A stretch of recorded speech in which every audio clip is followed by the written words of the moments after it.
Fathers banned from visiting their newborns. Let's have a look. Hello everyone, Florian Heiser here and welcome to another episode of Heiser Says. Grab your stein of coffee because we're going to talk about a situation that's happening in the western suburbs of Sydney, where fathers are being banned from visiting their own newborn babies in hospital. Now, as a father of 5 with our 6th on the way in 3 months' time, I have a little bit of experience with, newborn babies and going through birth, as an observer and support person. You'd think I'd figured out how to put nappies on properly, but I still manage to stuff it up every now and then. That's the trick, lads. That's the trick. Never get too good at these things.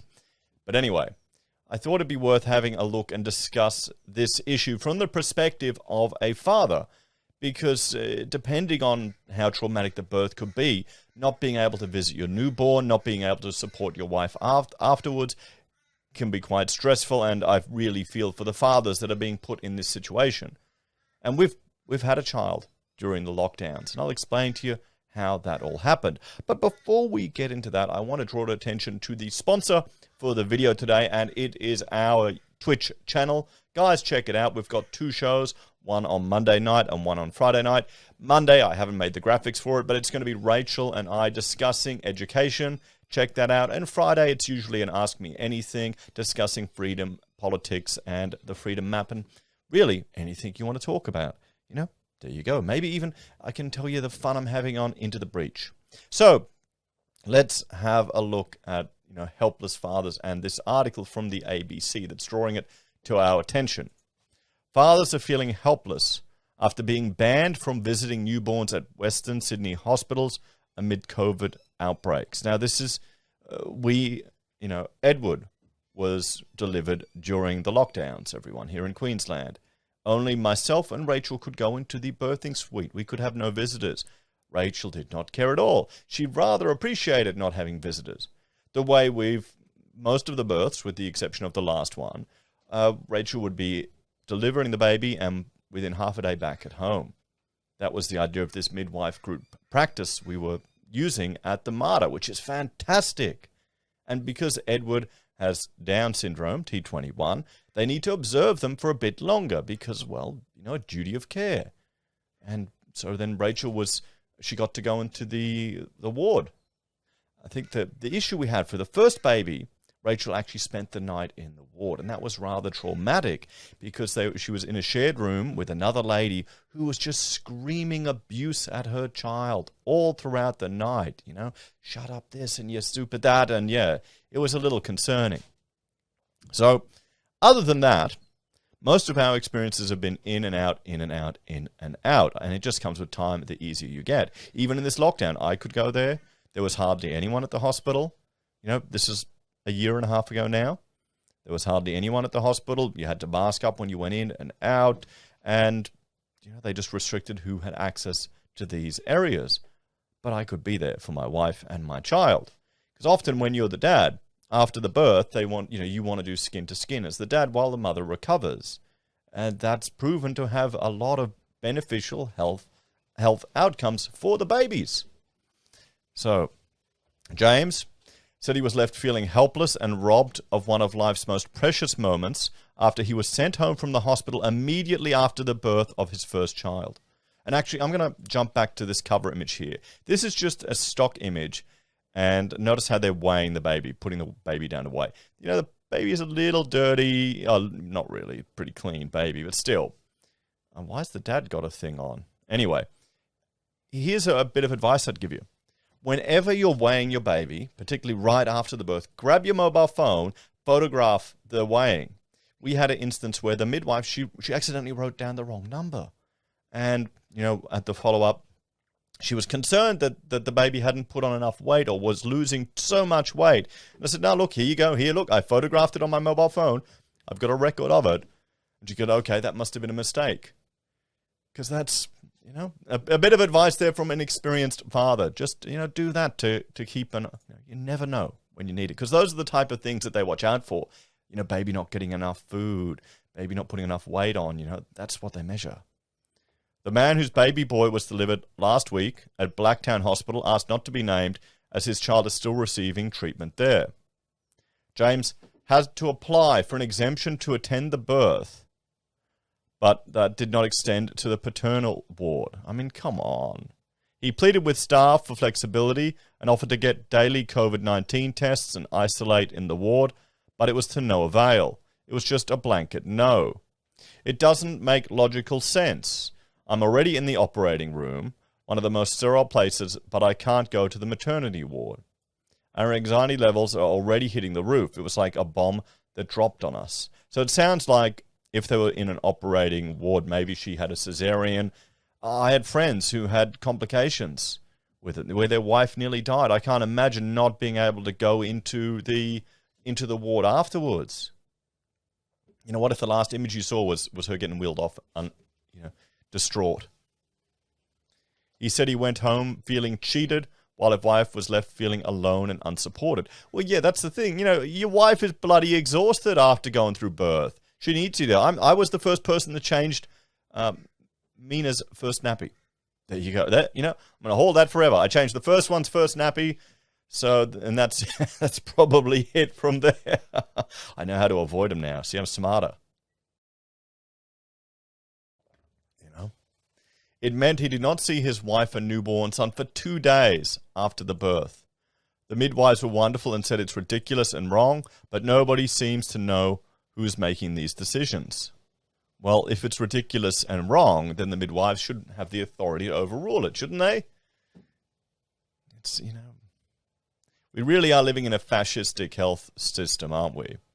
You can't challenge authority in the health system. I was talking to a viewer, and he's getting all these doctors together that are critical of what's going on, and they want to get the message out there. And I'm saying, well, you need to record these events you're having, these Zoom meetings, you need to put them out there.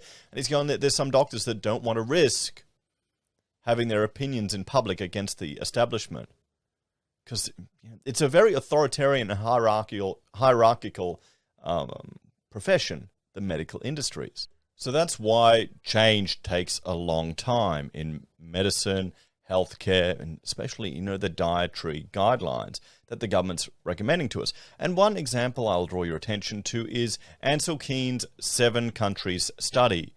The fat and heart health hypothesis. You can see here what he published, the data, look at the data, showing how much fat you ate, and then the heart disease in the population.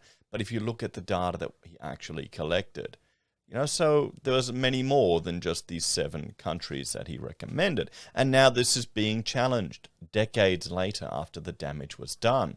But it's just the authority and the hierarchical structure of the industry. How can you challenge that? How can you be skeptical with that? It's for another question, another consideration. I think the emphasis has to be on prioritizing the health and well-being of the patient. That should be number one. Once you lose sight of that, then it can go down a disturbing path. All visitors, including fathers visiting their newborn babies, were banned from visiting wards, including at Westmead, Parramatta and Blacktown hospitals. Exemptions could be made in special circumstances, such as the birth. The Western Sydney Local Health District was approached for comment. The WSLHD directive is at odds with New South Wales health advice. A New South Wales health spokesperson said this week, during labour, women may have their partner or support person with them in the birth until birth unit and postnatal and antenatal wards. This is funny. During the first birth Rachel had, her mother was up, and I said, oh, come in. So she came in, and I think she lasted 5 minutes. Just said, I can't see this anymore. Gone. So she wasn't a very good support person. Been there, done that, forgotten about it. Didn't want to remember.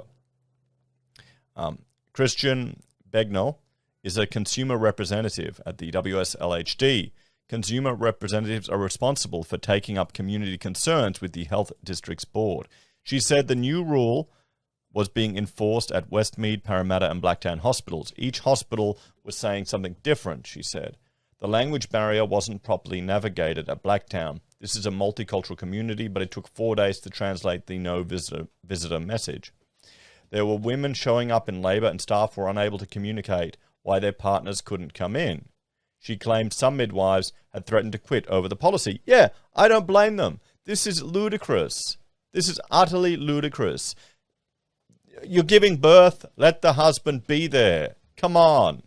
Seriously, we're not in the 50s anymore. Blokes, you got to put up with it. You got to go in there and look at it. It's kind of, it's not the most beautiful, unclean thing in the world, but that's life. Life isn't a beautiful fairy tale. You got to be there to help scoop up the shit, okay? This is one of the reasons why you go to hospitals, even if it's a completely normal, uneventful birth, because you don't want to have to clean the mess. That's the problem with all these home birth people. Go right ahead, but then you got to clean up the blood, the shit, and everything. Yeah, okay, yeah, fine. If you want to do it, go nuts. But yeah, there you go. Anyway, it was a mess, she said. One midwife said there were similar issues at another major West Sydney hospital in the district. She claimed a pregnant woman who was not fluent in English arrived with her partner and her young daughter, and health staff struggled to explain to the couple that their child needed to be sent home. Everyone is crying in the postnatal ward, and we're almost going to join them in crying, the midwife said. Well, what if there's no one to help take care of the child at home? What if there's no one there? We're also expected to go around and make sure no dads are staying there and kicking them out if they are. I mean, that's just ludicrous. Some midwives at the hospital were so concerned about the impact on families, they chose to bend the rules. One told ABC she let a new father see his child in the nursery after birth, even though he was supposed to be sent home. Yeah, I guarantee you that's happening. It's only going to be the real sticklers. The real sticklers, the ones that'll happily send you to the ghetto for the greater good, or to the gulag. That'll be lapping this type of crap up. I mean, come on. And I understand in a hospital you need to take precautions. It's about risk management. You can manage the risk. The last image he would have had of his wife was being rushed away for a brutal emergency surgery, she said. The midwife said staff asked for an exemption so the father could see his recovering wife in the ward, but it was denied. Other expectant parents at Blacktown Hospital are being told to prepare for the same. Ashley Whiting is due to give birth there in a matter of weeks. She's been told her partner can be there for the birth, but will need to leave after that. Well, you know what you do. You just go to another hospital, stuff them, drive to another one. If the police pull you over, going, my wife's a neighbor, we need to get to a hospital quick. Even though it's my third pregnancy, it's still daunting, she said. It's a real big moment in your life and not something you'll get back. I just don't want my partner to miss out on the opportunity when our baby girl comes. New South Wales Health Minister Brad Hazzard said balancing the risk of COVID-19 with compassion was difficult. Well, you're not even balancing the risk. You're just banning people. What's the risk? My heart goes out to those people, he said. As far as possible, compassionate care needs to be the overriding factor. That compassion, care, and concern means we have to look at what risks there are around COVID. But he said local staffing issues had to be considered, along with the health and safety of other health workers and patients. At the end of the day, it has to be a local decision and a health decision. Well, you know what they need to do?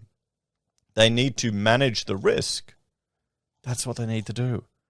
Provide a room where people can. So the key points: new restrictions at several major hospitals in Western Sydney ban fathers from postnatal wards, midwives threatening to quit, staff say the rules have not been properly communicated to family from multicultural backgrounds.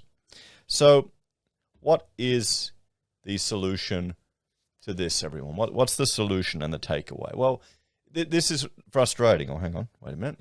This is frustrating to a father, to someone who's gone through this. Surely there are ways to manage the risk. Surely they could have one room dedicated where they can put the mother and the child in there, and then the father can visit.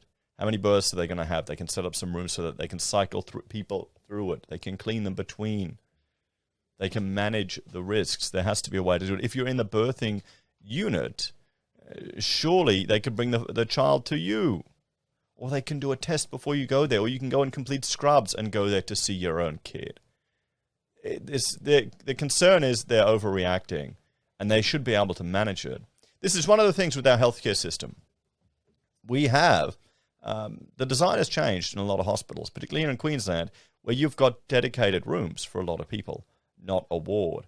Maybe they need to look at that as a way of mitigating this risk. But not allowing fathers to visit their own children, it just seems like a rule is being put in place without consideration of how this is going to happen. This isn't just some random family members visiting. I can understand that. Ban them all. None of them can visit. There's no point. They can see afterwards. But the dad? Come on. What do you think, guys? Are you for this rule? Are you against it? Should we ban all fathers from going to the hospitals? Or should we actually maybe be encouraging people to have, maybe we want to encourage fathers, don't we? Isn't that, the good old family unit? I guess it's all out the window these days anyway. Well, thank you all for watching. Please like, share, and subscribe to the channel. Let me know your thoughts and opinions on this one in the comments down below. We'll have to see what happens for us in 3 months' time when we're expecting our next child, another little girl. So we'll see how it goes. I mean, if I wasn't allowed to go back there, we'll have to see. We'll have to see. It's a bit different. 6 kids. I think Rachel just likes the peace, to be honest, away from all of us at the home. So it's a little different. But, still, I'd want to see. I want to be there. Anyway, guys, thanks for watching. Like, share, subscribe to the channel. Let me know your thoughts and opinions. If you want to support us, there are a few ways you can. You can join us on YouTube or Patreon. Sign up for Self-Wealth or Stake. Use our affiliate links at Amazon, eBay, Independent Reserve, or Aussie Broadband. Buy a merch from Heiser Says. Use Gold Pass from the Perth Mint or support us via PayPal. Take care, everyone. I'll see you next time. Bye for now.